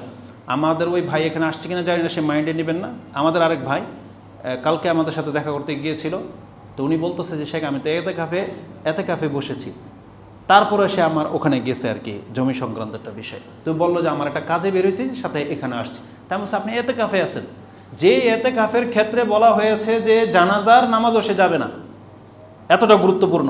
রাসূলুল্লাহ সাল্লাল্লাহু আলাইহি ওয়াসাল্লাম আয়েশা রাদিয়াল্লাহু তাআলা আনহাকে অসুস্থ অবস্থায় এতেকাফে আছেন, তাও গিয়ে জিজ্ঞেস করেন নাই যে তোমার শরীর ভালো হয়েছে কি হয়নি, বলছে হাত দিয়েও দেখে না। এতেকাফ অবস্থায় থাকলে রাসূলুল্লাহ সাল্লাল্লাহু আলাইহি ওয়াসাল্লাম শুধু প্রয়োজনটা সেরে আবার মসজিদে ঢুকে যেতেন, মানে কাজায়ে হাজত যেটা, আর আপনি আপনার জীবনের ব্যস্ততা সবই এতেকাফ অবস্থায় চলবে, ওই কোম্পানির হিসাব কিতাব সব এতেকাফ অবস্থায় চলবে না, এটা এতেকাফ আপনি বোঝেন নাই। এতেকাফ মানে কি? আপনি এই যেই মুহূর্তগুলো এতেকাফে বসছেন, মানে আপনি আল্লাহর সাথে এই ওয়াদা করে আসছেন যে আজকে থেকে এই সময়টুকু বা এই দিনগুলো শুধু আপনার সাথে সম্পর্ক, আমি দুনিয়াকে পেছনে ফেলে রেখে আসছি। এটা হলো এতেকাফ, যেটা মানুষে বোঝে না। না, এটা হওয়ার না। তাহলে এতেকাফ আপনি চাইলে 1-2 দিনও করতে পারেন, যেহেতু সময় আরও আছে। কেউ চাইলে মসজিদে এতেকাফ করতে পারেন, আল্লাহ তৌফিক দান করুন।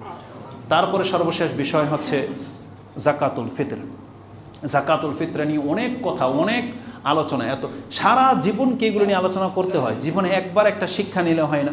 রাসূলুল্লাহ সাল্লাল্লাহু আলাইহি ওয়াসাল্লাম ফিতরাকে ফরজ করেছেন।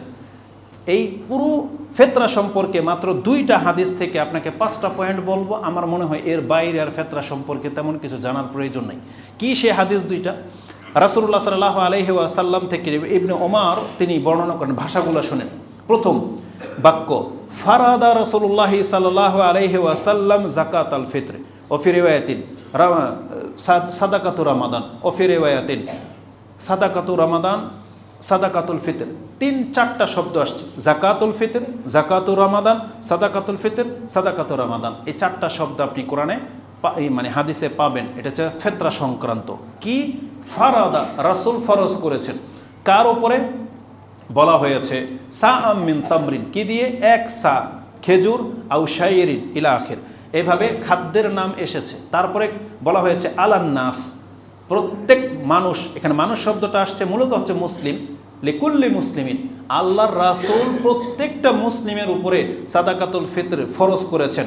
আলাল কাবীরে ওয়াস সাগীরে ওয়া যাকারে ওয়াল উনসা ওয়াল আবদে ওয়াল হুর, এইভাবে বর্ণনা আসছে। প্রত্যেক মুসলিমের উপরে ফরজ মানে কি? বলছে বড় হোক ছোট হোক, স্বাধীন হোক গোলাম হোক, পুরুষ হোক মহিলা হোক, সবার উপরে ফিতরা ফরজ, মানে দিতেই হবে আপনাকে। ফিতরার সাথে আমাদের মাযহাবি বড় বড় সার্টিফিকেটদারীদের আকল নিয়ে আমাদের মাঝে মাঝে চিন্তা হয় যে এরা এত বিদ্যা বুদ্ধিওয়ালা, এরা কি করে এই নিসাবের সাথে আবার তুলনা করে। জাকাতের সাথে ফিতরার কোনো সম্পর্ক নেই।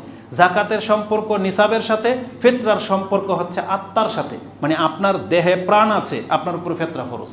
মানে আপনি জীবিত, এখনো শ্বাস প্রশ্বাস চলতেছে, শরীর না চলুক, আপনি বেডে শুয়ে আছেন, আপনি মায়ের পেটে আছেন। ওসমান রাদিয়াল্লাহু তাআলা মায়ের পেটের সন্তানের জন্য ফিতরা দিয়ে দিতেন। তার মানে যেই দেহের মধ্যে প্রাণ আছে, এটাই তার নিসাব হয়ে যাওয়া। প্রাণওয়ালা প্রত্যেকটা ব্যক্তির উপরে ফিতরা ফরজ। কতগুলো মানে গালি, মানে যেহেতু আমাদেরকে সংযত বলা হয়েছে সিয়াম অবস্থায়, কতগুলো বাতিলপন্থী আছে, আবার নিজেদেরকে আহলে হাদিসও বলে, আবার বিভিন্ন ওই দলের নামগুলো নিলাম না, তারা ওই মাথা মোটা কতগুলো মুফতি আছে, ওই কমেন্ট করে যে এই নির্বোধ, এটাই বোঝে না, সবার উপরে ফিতরা ফরজ হলে ফিতরা খাবে কে? বুঝেন, এই ভাষাগুলো বলতেছে। আর ও তো আমাকে জিজ্ঞেস করে কেন? ভাষাটা কার বলেছো? তো রাসূলুল্লাহ সাল্লাল্লাহু আলাইহি সাল্লাম, যে ফারাদা রাসূলুল্লাহ সাল্লাল্লাহু আলাইহি সাল্লাম, সাহাবী বলতেছে যে রাসূল ফরজ করেছেন, ওর উপরে ফিতরা ফরজ। এটা কি সঠিক মাসলা নাকি ভুল? তাহলে ওর উপরে যদি ফরজ হয়, ও দিবে কি না দিবে, ও আমাকে কেন জিজ্ঞেস করে? ও রাসূল কি জিজ্ঞেস করুক যে ওর ফিতরাও কিভাবে হবে? রাসূল তো বলেই দিয়েছে। তো ওর ফিতরার বাপ দিবে, গোলামের ফিতরা কে দিবে? ওর মনিব দিবে। স্ত্রীর যদি স্ত্রী ফিতরা স্ত্রী দিবে, না হলে স্ত্রীর স্বামী দিবে, না তার বাপ দিবে। মানে কেউ না কেউ পুরা করবে। এটা তো ইঙ্গিতই করে দেওয়া হয়েছে, যেহেতু আলা সাগীর, ছোটোর উপরে ফিতরা ফরজ, তাহলে ওর ফিতরাটা কে দিবে? ওর বাপ দিবে। আর আমি বলবো আমাদের যুবক যুবতীদেরকে বা সমস্ত ভাইদেরকে, যারা 100 টাকায় বার্গার কিনে খায়, যারা মোবাইলে ইন্টারনেট 300-400 টাকার ইন্টারনেট কিনে ফেসবুক চালাইতে পারো, তো তোমার ফিতরা তোমার বাপ কেন দিবে? এটা একটা ইবাদত, ইবাদত না? তাহলে যার ফিতরাটা সে দিলে নেকিটা সে পাবে। তোমার ফিতরা তোমার বাপ দিলে নেকি তোমার বাপ নিয়ে গেল। তো তোমরা কি করো? কোন এমন যুবক আছে যেই ব্যক্তির কাছে আড়াই থেকে 3 কেজির চাউলের টাকা নাই, 300 টাকা নাই? কোন যুবক আছে এরকম? তাহলে কেন তারা এগুলো বোঝে না? কারণ ইবাদতের প্রতি কেন আমাদের অন্তর ঝোঁকে না? প্রত্যেকটা মহিলার উচিত নিজের ফিতরা নিজে দেয়া, প্রত্যেকটা যুবক যুবতীর উচিত নিজের টাকায় নিজের ফিতরা দেয়া, কারণ এটা সে নেকিটা পেয়ে যাবে। এটা তো ফরজ একটা ইবাদত। আর কত চমৎকার রাসূলুল্লাহ সাল্লাল্লাহু আলাইহি সাল্লাম বলেছেন, তুহরাতুল লিসাইম মিনাল লাগwi ওয়ার রাফাস। একজন সায়েম ব্যক্তি সিয়াম থাকা অবস্থায় যে লাগো, অনর্থক নিরর্থক ফাহিশা কাজগুলো করে ফেলেছে, কথাগুলো বলে ফেলেছে, এই মাত্র 3 কেজি চাউলে আল্লাহ তার 1 মাসের সিয়ামকে পবিত্র করে দিলেন। এটা কত বড় ব্যাপার! সংখ্যা কম, 3 কেজি চাউল মাত্র, কিন্তু এটার মানটা কত, যে আপনার আমার ত্রুটিগুলাকে আল্লাহ মাফ করে দিবেন। আর অত মাতুল্লিল মাসাকিন, আর এটা ঈদের নামাজের যাওয়ার আগেই মিসকিনদের ঘরে খাদ্যে পৌঁছে যাবে। এটা হচ্ছে ফিতরার হিকমা। তাহলে আমাদেরকে এই হাদিস দুইটা সম্পর্কে অবগত করে দেওয়া হয়েছে। এতে 4-5টা বিষয় আছে। এক, ফিতরা প্রত্যেকের উপরে ফরজ। কে দিবে? যার নাই সে দিবে না। যখনই তার কাছে চলে আসবে তার থেকে তাকে দিতে হবে। ঈদের আগে যদি তার কাছে 10 কেজি চাউল চলে আসে, তার উচিত এখান থেকে 3 কেজি চাউল তার চেয়ে আরও নিচের গরিবকে দিয়ে দেওয়া। গরিবের নিচে গরিব নাই, দিয়ে দেওয়া। তারপরে সে অন্যের ফিতরা খাক, কোনো সমস্যা নাই, কিন্তু এটা ইবাদত, এটা মাথায় রাখেন। আর যার নাই সে অপরক, তার ব্যাপারটা আল্লাহ সুবহানাহু ওয়া তাআলা দেখে নেবে, কিন্তু আপনাকে এটা ফরজ হিসেবে নিতে হবে, যে রাসূল ফরজ করেছেন। কি দিয়ে ফরজ? বলছে 1 সা খাদ্য দিয়ে। 1 সা মানে হচ্ছে সর্ব একবারে মানে ঊর্ধ্বে 3 কেজি হয়ে যায়, তাহলে আপনি 3 কেজি ধারণ করতে পারেন। আল্লাহ যেটাই দেন, যে কোনো এক প্রকার খাদ্য 3 কেজি। আবার অনেকে এতটা আবার মানে পণ্ডিতি করে 3 কেজি দিবে, তার দুঃখ বেদনা এমন যে আমরা খামো ঈদের দিন বিরিয়ানি আর পোলাও আর খিচুড়ি, ওই চাউল খাবে গরিব। বলছে চাউল খাবে কি গরিব? তো এটা হচ্ছে তার বিবেক। তাহলে যেই ব্যক্তি, আমাদের কিছু ব্যক্তিদেরকে দেখেছি যারা ওই যে নাস্তাতে পিজা খায়, বুঝছেন, ঈদের দিনেও ফুচকা টুচকা পিজা টিজা এগুলো খাবে, ও ফেতরা কি দিয়ে দিবে? পিজা দিয়ে দিবে? মানে আপনার বিবেক কি বলে? মানুষ এইভাবে রংতামশা করার বিষয় তো না। আপনাকে রাসূল ইসলামের ভাষাগুলো বুঝতে হবে। মূলত হচ্ছে যেই খাদ্যগুলো তার সময়কালের, তার রাষ্ট্রের মানুষ খেত, যেগুলো রিজার্ভ করে রাখতো, মূল খাদ্য যেটাকে ধরা হয়, ওই নামগুলো শুধু হাদিসে এসেছে। আর বাংলাদেশের খাবার কি হবে, ওই আফ্রিকার জঙ্গলের মূল খাবার কি হবে, ওগুলো কি রাসূল ইসলাম এক এক করে নাম করে উল্লেখ করে যাবে? এই যে রাসূল ইসলাম বলেছেন সা আম মিন তোয়াম, খাদ্য থেকে 1 সা খাদ্য, যেগুলো মানুষ আমরা খেয়ে থাকি। কি খাই আমরা? ভাত খাই, আমরা রুটি খাই। তাহলে যে যেটা খান সেটা আপনি 1 সা মানে 3 কেজি আপনার পক্ষ থেকে ধার্য করবেন। ওই মিক্স করে 3 কেজি না, 1/2 কেজি আলু, 1/2 কেজি পেঁয়াজ, ওই 1 কেজি ডাল, 1 কেজি চাউল, এইভাবে তো আপনাকে বলা হয় নাই। আপনার দায়িত্ব, আপনি যে চাউলটা খান সেটা আপনি 3 কেজি দিয়ে দেন। উনি বিক্রি করে প্রয়োজনে আলু কিনবে না কি কিনবে, ওনার ব্যাপার। আর খাদ্য দিয়েই ফিতরা দেওয়া সুন্নাহ। টাকা দিয়ে হবে কি হবে না সেই মাসলায় আমরা যেতে চাচ্ছি না, সেটা বড়দের ব্যাপার, তারা ফতোয়া দিয়ে থাকে। আমরা জীবনে কোনো দিন টাকা দিয়ে দেইনি, প্রয়োজনও হয় নাই। যদি কোনো দিন এমন সিচুয়েশন আসে যেখানে মানুষ খাদ্য নেবে না, টাকাই লাগবে তার, সেটা আমাদের ওলামাদের ফতোয়ার উপরে ভিত্তি করে পরে সিদ্ধান্ত নেওয়া যাবে। কিন্তু বর্তমানে পরিস্থিতি এমন হয় নাই। এখন বর্তমানেও খাদ্য নেওয়ার মতো পরিস্থিতি আছে। এই জন্য রাসূলুল্লাহ সাল্লাল্লাহু আলাইহি ওয়াসাল্লামের সুন্নাহটাকে যে যতটা বেশি প্রতিষ্ঠিত করতে পারবেন, বাক্য, শব্দ, ধরন, নিয়ম, ওগুলাকে মেনে চলবেন। আমরা এই জায়গাতে এসে অনেকগুলো মাসলা আসবে, আপনাদেরকে বলে দিই।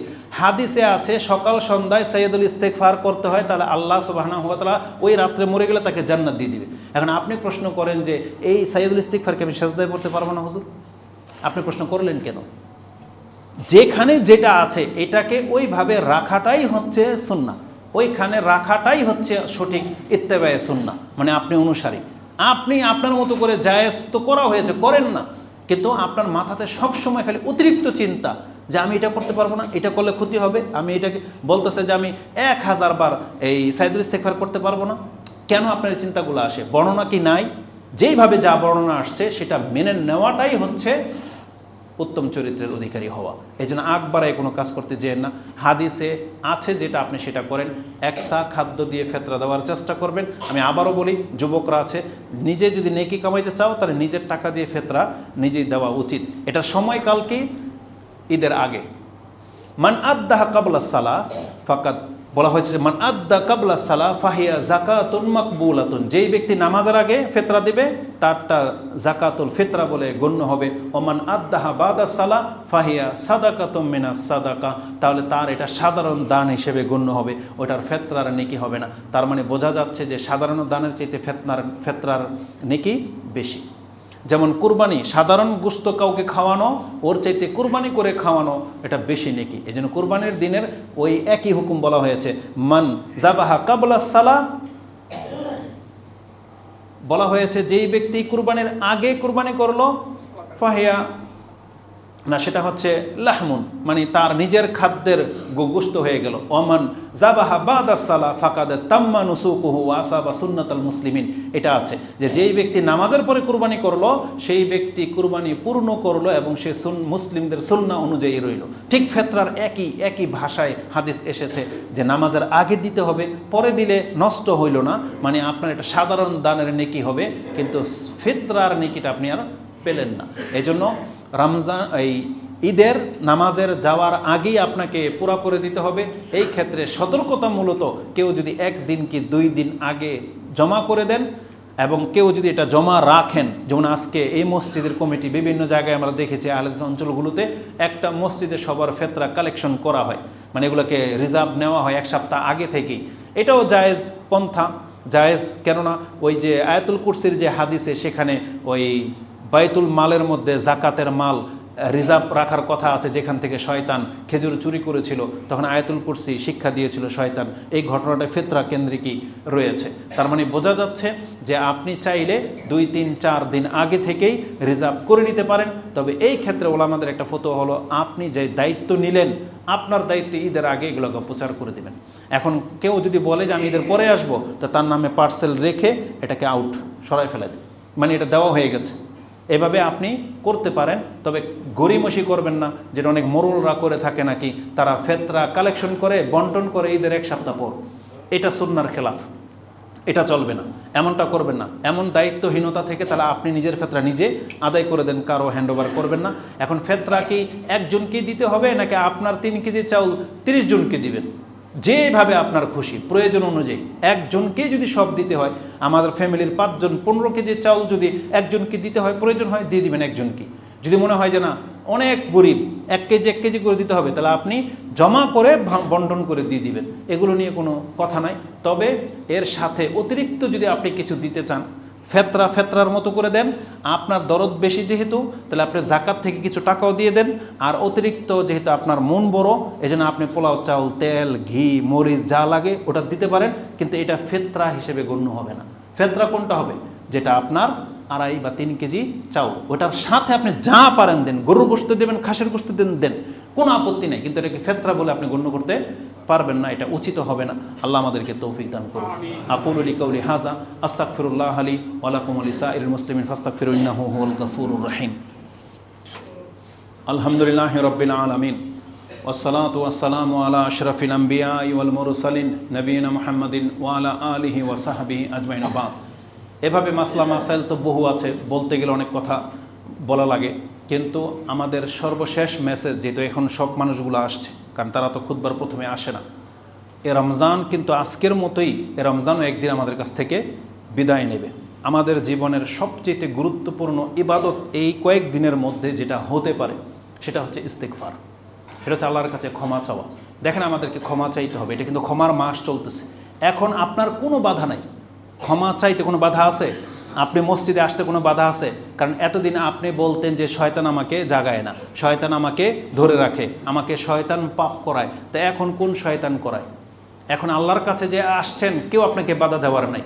এজন্য আপনি এখন যেভাবে ইচ্ছায় মসজিদে আসছেন, আপনাকে জীবনের প্রত্যেকটা অ্যাঙ্গেলে এভাবে নিজের ইচ্ছাটাকে কাজে লাগাইতে হবে, যাতে আপনার ইচ্ছাতে শয়তান এসে ইন্টারফেয়ার করতে না পারে। এটা আল্লাহ সুবহানাহু ওয়া তাআলার কাছ থেকে আপনি তৌফিক চেয়ে নেন, এবং এটা হলো তওবার সবচেয়ে গুরুত্বপূর্ণ মুহূর্ত।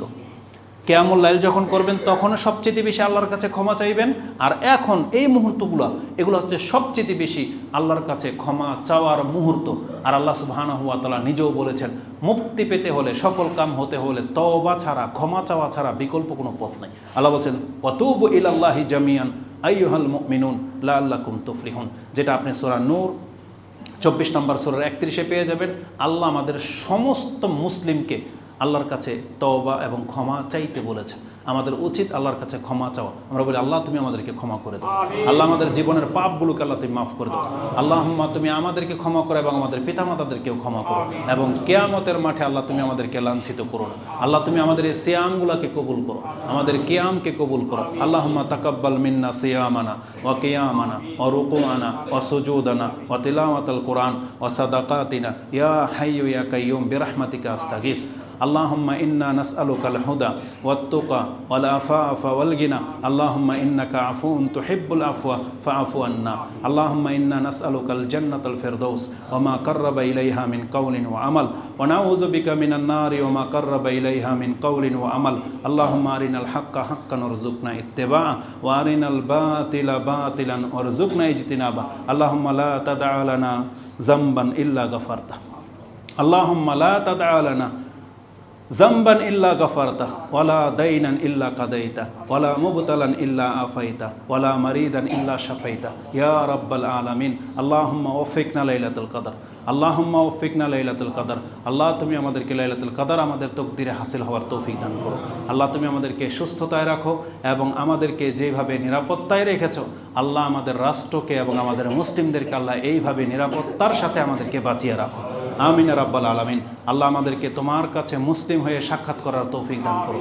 এবং আমাদের কাছে যারা দোয়া চেয়েছেন যারা মসজিদগুলোতে দান করে থাকেন আল্লাহ সুবহানাহু ওয়া তাআলা আপনাদের দোয়াও কবুল করুন আমিন এবং সর্বোপরি এই ইস্তিগফারের সাথে দান সাদকাকেও আপনারা সাথে রাখবেন বিশেষ করে আপনাদের আঞ্চলিক যে মসজিদগুলো রয়েছে যেখানে আপনারা প্রতিনিয়ত আসতেছেন এবং প্রয়োজনটা দেখতে পাচ্ছেন সেখানে আপনারা দান করবেন কারণ দান আর ইস্তিগফার এটা মানুষকে জাহান্নাম থেকে ঠেকিয়ে দিতে পারে বিশেষ করে নিচে আমাদের মহিলারা আছে তাদের সম্পর্কে রাসূলুল্লাহ সাল্লাল্লাহু আলাইহি সাল্লাম খাসভাবে যেহেতু সবচেয়ে দুর্বল ব্যক্তিদেরকে আল্লাহ রাসূল সাল্লাল্লাহু আলাইহি সাল্লাম গুরুত্বপূর্ণ কিছু নসিহা করে দেন যেমন মহিলাদেরকে বলা হয়েছে ইয়া মাশারান নিসা তাসাদ্দাকনা ওয়াকসিরনাল ইস্তিগফার ফাইন্নী রাআইতুকুন্না আকসারা আহলিন নার আমি তোমাদেরকে অধিকাংশদেরকে জাহান্নামে দেখেছি অতএব বাঁচতে হলে তোমরা দুইটা কাজ করো সেটা হচ্ছে এক বেশি বেশি ইস্তিগফার করো আর এবং সাধ্য মোতাবেক তোমরা দান সাদকা করো আকসিরনাল ইস্তিগফারের ক্ষেত্রে বেশি শব্দটা এসেছে